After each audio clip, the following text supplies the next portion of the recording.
성균관대학교 발표 시작하겠습니다. 올해 우하우스의 주제는 해비테처, 자연 동식물 인간 간의 공생입니다. 저희는 이를 직접적으로 해석하여 인간과 동식물이 함께 사용할 수 있거나 각 생물군에게 영향을 줄 수 있는 파벨리온을 디자인하는 것을 목표로 잡았습니다. 인간 동식물이 한 파벨리온에서 공존할 때 일어날 수 있는 모든 행위를 정리해 보았습니다. 먼저 이 행위들 중 우하우스 전시에서 실질적으로 불가능한 행위를 정리했고, 그 다음에 자연과 직접적으로 연관된 행위를 조사해 보았습니다. 그 이후에 저희는 자연과 직접적으로 영향이 되는 행위들 중 한 가지 공통점을 발견하였는데요. 바로 씨앗을 사용할 수 있다는 것입니다. 단순히 사이트에 씨앗을 심는 것뿐만이 아닙니다. 씨앗은 야생동물, 곤충의 중요한 먹이기도 합니다. 또한 사람들이 씨앗을 심는 행위는 하나의 액티비티, 놀이행위가 될 수 있습니다.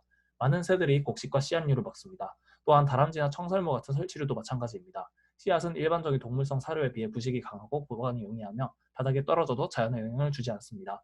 파비리온이 철거된 이후에도 씨앗은 재사용하거나 자연적으로 처리가 가능합니다. 따라서 저희의 컨셉은 씨앗입니다.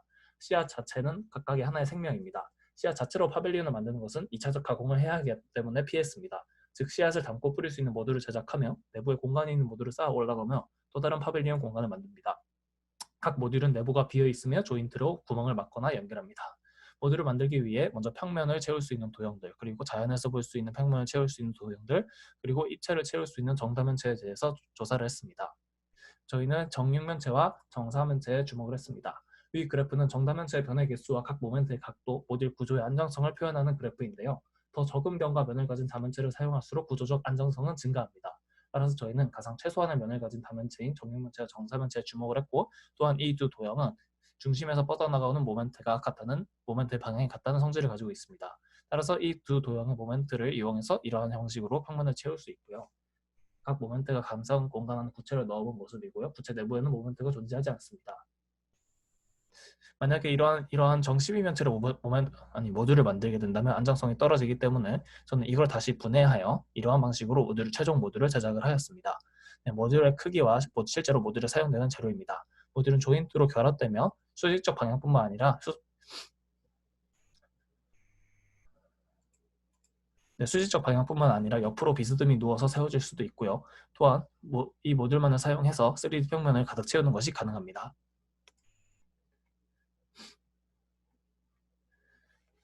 또한 이제 모듈의 기능을 설명하겠습니다.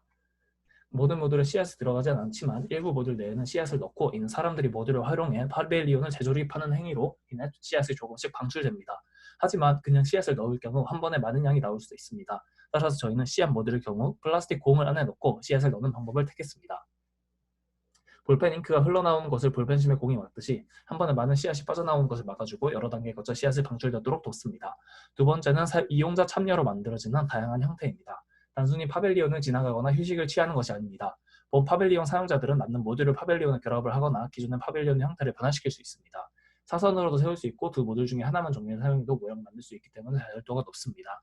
이러한 행위를 사람들이 낮에 진행하고 사방에 씨앗이 방출됩니다. 사람들이 사용하지 않는 밤 시간대에는 야행성 동물들이 씨앗을 식량으로 섭취합니다. 세 번째는 유선형 구조와 오목한 면을 이용한 기능입니다. 현재 전해진 시공 날짜에는 일교차가 존재하여 공기 중의 수분이 밤 시간대에 이슬로 맺힙니다.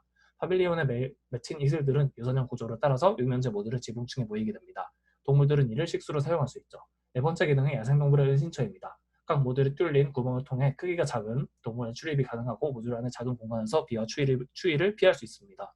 또한 파밀리온은 서울숲 잔디밭에 시공되므로 어쩔 수 없이 사이트에 서식하고 있던 기존 식물들에 피해를 줍니다. 하지만 이처럼 바닥과 모듈 사이에 작은 공간이 존재한다면 식물의 손상을 최소화하며 야생동물에게는 공간을 제공하는 일이 가능합니다. 마지막 기능은 새로운 공간과 시선을 제공하는 것입니다. 파벨리온의 형태는 생물체의 조직 같아 보이기도 덤불 같아 보이기도 합니다. 이는 사이트의 서울숲인 나무와 조화를 이루며 구멍을 통해 외부 환경을 관찰하는 새로운 전망을 제공합니다. 각도에 따라 벽 너머에 사람이 보이기도 보이지 않기도 합니다. 모듈을 추가한 다양한 시선의 교차가 일어나고 이용자들에게는 새로운 경험을 선사합니다. 실제로 만들어진 모듈 축소판이고요. 가격표입니다. 이러한 방식으로 전체적인 형태를 구성하였고요. 모듈 조립 및 최종 시공 방식은 다음과 같습니다. 수작업으로 모듈을 만든 뒤 이를 운반해서 사이트에서 최종적으로 결합해 마지막 파벨리온을 만드는 방식이죠. 그리고 최종적으로 지도 교수님의 크리틱 그리고 시공 여부입니다. 학교 시설의 사용 금지로 인해서 아쉽게도 시공은 불가능합니다. 이상으로 발표 마치겠습니다. 감사합니다. 네. 예, 발표 일단 잘 들었고요. 지금 제가 이해한 바로는 이 모듈 안에다가 씨앗을 넣어가지고 이 파빌리온을 만드는 과정에서 그 씨앗이 주변에 자연스럽게 퍼지고 그거에 의해서 뭐 식물이 자라나고 뭐 이런 건가요? 네, 맞습니다.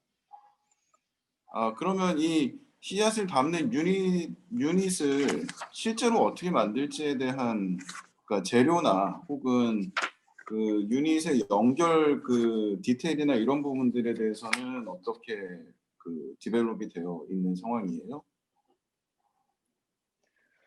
네, 일단은 씨앗을 담는 모듈은 직접 모듈 안에 바로 씨앗이 들어가지만 그 씨앗이 바로 한 번에 흘러나오지 않게 안에 더 씨앗보다 크기가 큰 공이라든지 아니면 철망 같은 걸 넣어서 씨앗이 조금씩 방출하는 방법을 지금 현재 시도를 해보고 있는 상황입니다.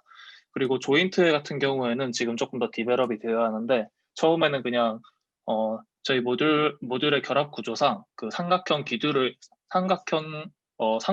사용하면은 모듈의 구멍 부위에 딱 맞게 결합을 할 수 있었는데요.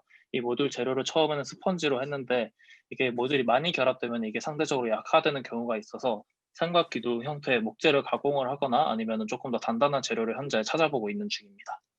그러면 이 기본 모듈의 그 연결 부위 말고 기본 모듈의 그 제작은 뭘로 생각하고 있는 거예요?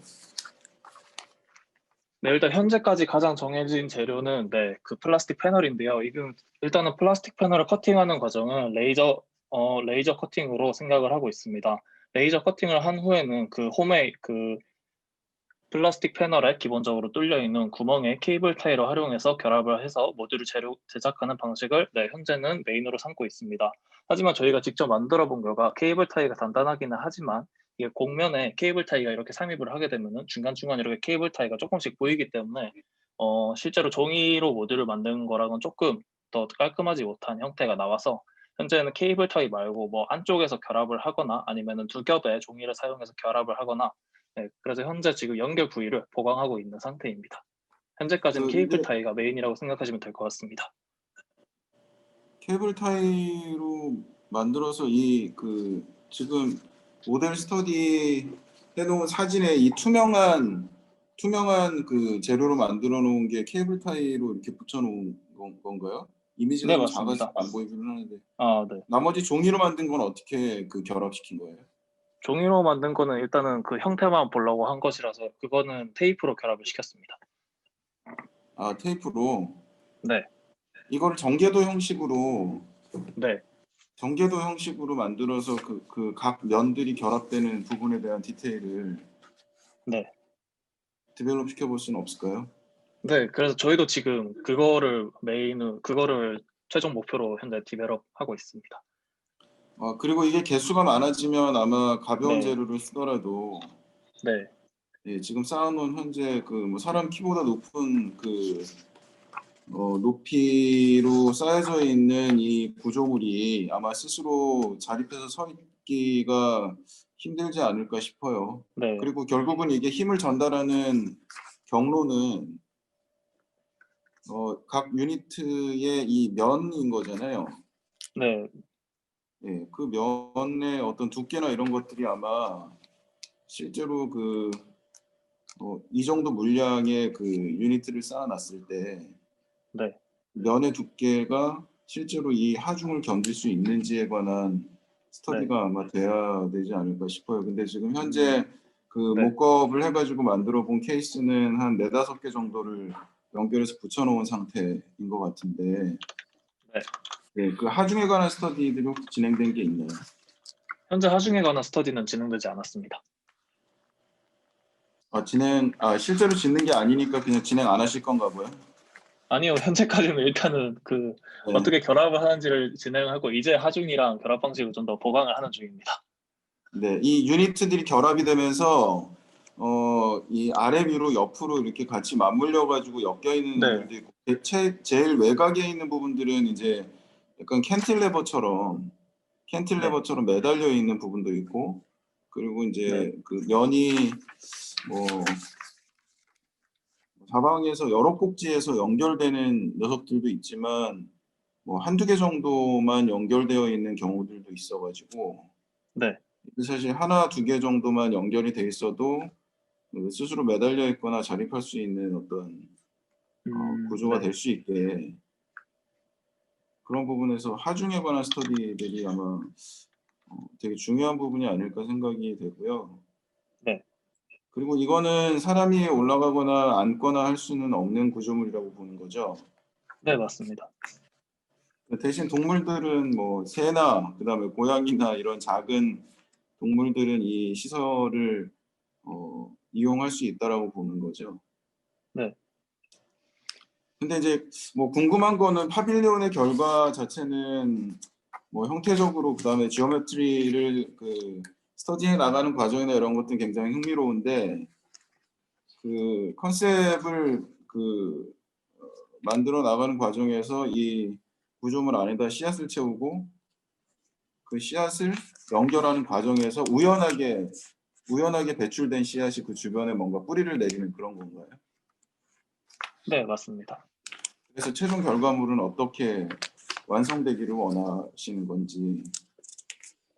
음, 최종 결과물이라 한다면은 일단은 저희가 파빌리온을 물론 실시공을 하진 않지만 만약에 실시공을 가정해서 만들어야 하기 때문에 실제로 파빌리온을 서울숲의 잔디밭에 지으면은 잔디밭이 어느 정도 손상을 입게 되고 판 형태의 파빌리온이라면 그 잔디밭에 있는 식물들이 며칠 동안 햇빛을 못 받고 손상이 된다고 생각을 했습니다. 그래서 동식물의 조화가 되는 파빌리온이라면은 일단 우선적으로 사이트에 기존적으로 있던 식생들을 해치는 것을 최소화하는 것이 우선이라고 생각을 했기에 저희의 최소 목표는 파빌리온을 짓고 그걸 다시 해체를 했을 때도 기존 사이트에 식생이 없는 거고 또한 파빌리온 짓고 나면서 방출된 씨앗들이 거기 뿌리 내려서 그 다음에 봄에 새로운 식생을 싹 틔우거나 아니면 야생동물들의 겨울에 지낼 수 있는 또한 그 가을에서 겨울에 그 서식한 야생동물의 먹이가 되는 저희는 그러한 활동들을 기대했습니다. 실제로 사람들로 만약에 하여서는 시공을 네, 우리가 코로나 상황이 아니어서 네. 실제로 시공을 했다 그러면 이 시공 기간, 그러니까 존치 기간은 얼마 정도로 봤었던 거예요? 전체 기간이 그 모듈을 처음부터 시작해서 시공까지의 기간 말씀이신가요? 아니 존치하는 기간. 아, 파빌리온이 실제로 지어져 있는 기간 말씀이시죠? 네네. 네, 일주일 정도로 생각하고 있었습니다. 일주일 정도로. 네, 어, 근데 뭔가 이 헤비타트라고 했을 때 개념으로 보면 그 존치 기간이 상당히 짧네요. 이게 그 유니트 안에 뭔가 씨앗이 들어가 있고 그 네, 씨앗이 들어가 있는 유니트를 가지고 파빌리온을 만드는 과정들에서 우연하게 바닥에 떨어지는 씨앗이 뭐 자라나서 식생을 만드는 거 그것도 굉장히 흥미로운 부분이기는 한데 네. 이 지어놓은 파빌리온 자체가 어떤 헤비타트의 기능을 가지고 있어야 되지 않나 하는 생각이 드는데 음, 거기에 대해서는 어떻게 생각하세요? 예를 들면 네, 유니트 중에 일부는 네, 그 씨앗과 함께 그 씨앗이 자랄 수 있는 어떤 뭐 흙이나 뭐 이런 것들로 토양이나 뭐 이런 것들로 그 유니트 내부가 채워져 있어 가지고 네. 예. 그 파빌리온을 다 설치하고 난 다음에 어떤 유니트로부터는 그 씨앗이 정말 생장해 가지고 그 전체 파빌리온이 그런 그 나무처럼 되는 거죠. 그 네, 유니트 안에서 뭔가 식생들이 자라나 가지고 실제로 그 새들의 먹이가 된다든지 하는 방식의 그런 시나리오도 네. 생각해 볼 수 있었을 것 같은데 그거는 뭐 존치 기간 때문에 그런 시나리오는 배제가 됐었던 건지 아니면 혹시 뭐 중간에 그런 생각들을 했었는데 뭐 다른 이유로 배제가 됐었는지 뭐 그런 것들이 좀 궁금하고요. 네.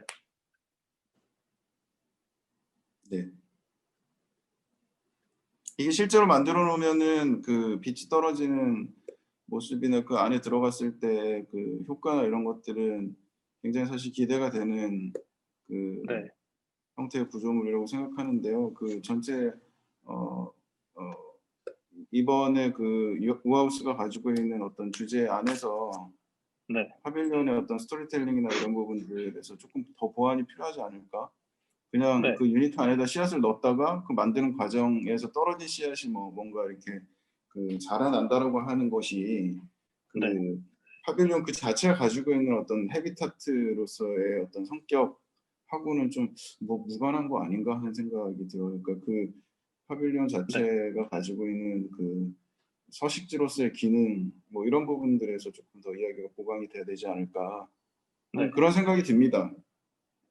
네. 뭐 답변하실 내용이 있으시면. 일단 파벨리온이 그 실제 사이트에 지속되는 기간은 그 올해는 그 실제 시공 일정이 나와 있지는 않지만 이때까지 네네. 우하우스 계획상 보통 파벨리온이 일주일에서 2주일 이하 이 정도로 시공 실제로 그 장소가 대여가 돼서 저희는 그거를 기준으로 네, 생각을 했고요. 그 다음에 파벨리온 내부에 씨앗 말고 다른 액티비티라든지 아니면 다른 물질이 들어가서 더 헤비타트적인 걸 이루는 행위는 네, 저희도 조금 더 보강해 보도록 하겠습니다. 해체 이후의 시나리오에 대해서는 혹시 네, 하신 부분들이 있으신가요?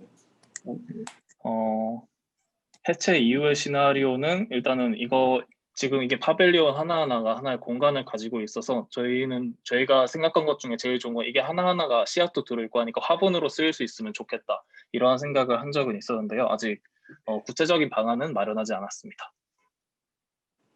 네, 뭐 그런 부분들까지 조금 더 네, 스토리가 더해진다 그러면 훨씬 더 흥미로운 프로젝트가 되지 않을까 싶습니다. 네, 알겠습니다. 좋은 지적 감사드립니다.